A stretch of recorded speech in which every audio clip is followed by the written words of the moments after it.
Et bienvenue dans cette formation sur le langage non verbal. Et cette fois-ci, nous allons aborder le mouvement des yeux. Les yeux sont intéressants et très enrichissants sur le type d'information que la personne va nous transmettre.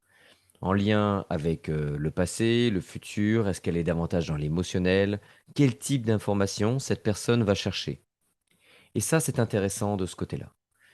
On va le voir de suite et cela même peut être intéressant vis-à-vis de nous-mêmes en auto-observation pour vérifier, nous, où est-ce qu'on va aller. Et on va voir qu'il y aura quand même des biais à prendre en compte dans le mouvement des yeux. Alors, ici, comme dit Coco Chanel, seuls les beaux yeux sont ceux qui vous regardent avec tendresse.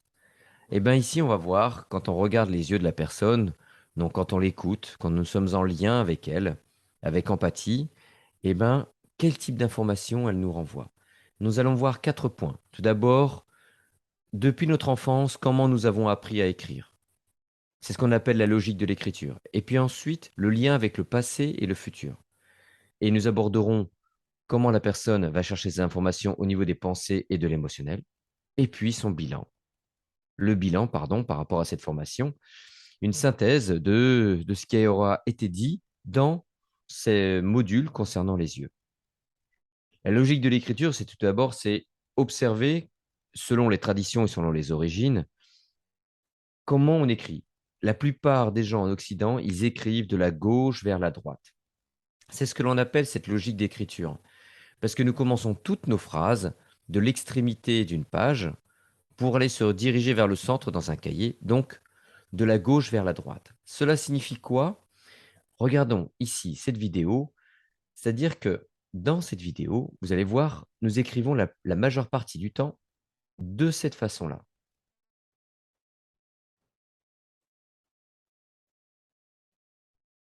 Voilà, comme cette personne. La gauche, c'est quand les yeux partent complètement vers la gauche, à l'horizontale, vers la partie gauche de la personne. Oui, je répète, la partie gauche, parce que c'est important de bien localiser l'endroit où les yeux vont se diriger. Donc, comme je vous l'ai dit, on écrit de gauche à droite, ce qui signifie que chaque début de phrase débute vers la gauche. Et la gauche est en lien avec le passé, pour nous, les Occidents. Ce qui est important de comprendre, c'est que dans la logique de l'écriture, c'est que nous avons appris à écrire depuis tout petit, en commençant nos phrases à gauche et en terminant à droite. Dans d'autres traditions, ils commencent par la droite, ils terminent vers la gauche. C'est le cas, et c'est le cas de l'écriture hébraïque. Alors, à ce moment-là, cette logique de l'écriture, elle s'inverse. Et donc, pour eux, ça aura une autre signification. Je ne vais pas vous perdre là-dedans. Je vous invite à rester concentré sur nous, les Occidents. Donc, ici, regardez bien son regard imprimé. Il est à gauche. Les yeux sont à gauche. Observez bien ici. Vous voyez. Donc, ce qui est important, c'est de prendre des photos, là, vous, de les imprimer. À chaque fois que vous les voyez, vous ouvrez les yeux, vous clignez les yeux pour vous imprégner de ce mouvement oculaire. Maintenant, les mouvements sur la droite.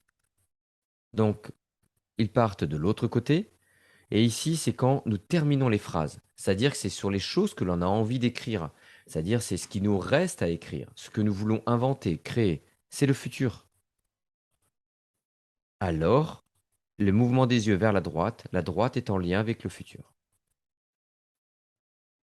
Donc, comme ici, son regard de Sophie Marceau est à droite. Je vous laisse le temps d'observer pour cet acteur. Même s'il est tourné, il a quand même le regard qui se tourne vers la droite. Voilà. Maintenant, que se passe-t-il quand le mouvement des yeux part vers le bas ou vers le haut? Quand il part vers le, quand il, pardon, quand il part vers le bas, c'est-à-dire que la personne elle recherche les informations à l'intérieur d'elle-même. C'est par rapport à son histoire intérieure. Et de ce fait, ça va nous permettre de nous rappeler les émotions. Donc, les mouvements vers le bas sont en lien avec les émotions.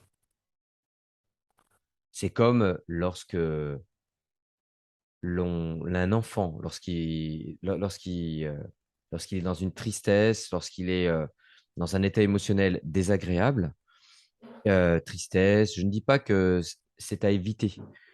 Alors à ce moment-là, il est possible, et il y a une grande hypothèse, que l'enfant va diriger son regard vers le bas, sans bouger la tête. Là, on parle du mouvement des yeux, c'est très important. Ici, ce mouvement des yeux, même s'il est faible, il est dirigé vers le bas. Et on peut même observer que son œil gauche est plus ouvert ou son œil droit est plus petit. Ça, c'était une question à se poser. Mais nous verrons ça dans un autre module. Le regard est dirigé vers le bas. Il est plus délicat à observer, hein.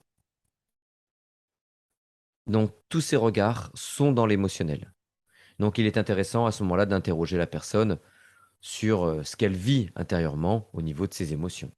Quand le regard se dirige vers le haut, alors à ce moment-là, la personne, elle cherche des informations qui sont à l'extérieur d'elle-même. C'est-à-dire que elle va à ce moment-là prendre de la distance. Cela ne veut dire en aucun cas qu'elle coupe le lien avec la personne dans la relation, mais elle est dans une réflexion et dans cette réflexion, elle va chercher des pensées. Donc c'est important, elle va se prendre du temps pour réfléchir. Le regard vers le haut, c'est la pensée. Bon là, c'est une photo, on lui demande d'imaginer, et si c'est imaginer, elle va chercher le regard vers le haut, comme ici et ici. Dans cette photo-là, il peut y avoir un biais. Le biais, c'est est-ce qu'elle n'est pas en train de regarder, à ce moment-là, dans cette émission, une télévision qui se situerait vers le haut. Donc, de ce fait, sur cette photo, c'est plus difficile de l'interpréter, car peut-être qu'elle ne cherche pas des informations, mais peut-être qu'elle dirige son regard vers un autre objet, et auquel cas, cette interprétation est faussée. Faisons un bilan. Tout ce qui est à gauche est le passé. Tout ce qui est à droite est le futur. Tout ce qui est en bas, c'est de l'émotionnel, et tout ce qui est en haut est en lien avec le passé.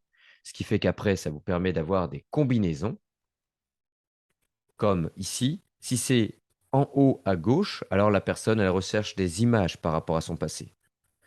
Quand elle recherche des images en haut à droite, alors c'est en relation avec du futur. Peut-être qu'elle s'invente. Et c'est là que c'est intéressant, parce que le mouvement des yeux, si elle vient inventer, peut-être qu'elle est en train de créer un mensonge. Mais dans chaque mensonge, il y a toujours une part de vérité. Donc, ça peut être déjà un des items qui concerne le mensonge, c'est quand le mouvement part en haut vers la droite. Quand c'est en haut vers la gauche, on vient rechercher le passé. Je vous invite à faire cette expérience, à aller demander à une personne, dire qu'est-ce que tu as vu dernièrement au cinéma, c'était comment, et observer les mouvements oculaires. Quand c'est en bas à gauche, alors à ce moment-là, elle fait appel à son état émotionnel, à des émotions du passé. Et quand c'est en bas à droite, c'est les émotions à venir, c'est le fait de se projeter, peut-être dans un projet, peut-être dans une situation qui va arriver et qui peut peut-être l'angoisser. Nous venons de terminer cette formation. Je vous souhaite une très belle journée et puis je vous invite à la réécouter autant que vous voulez pour vous réimprimer les différentes images et puis les différents éléments, le passé, le futur, l'émotionnel et puis les pensées. Je vous dis à très bientôt pour le prochain module.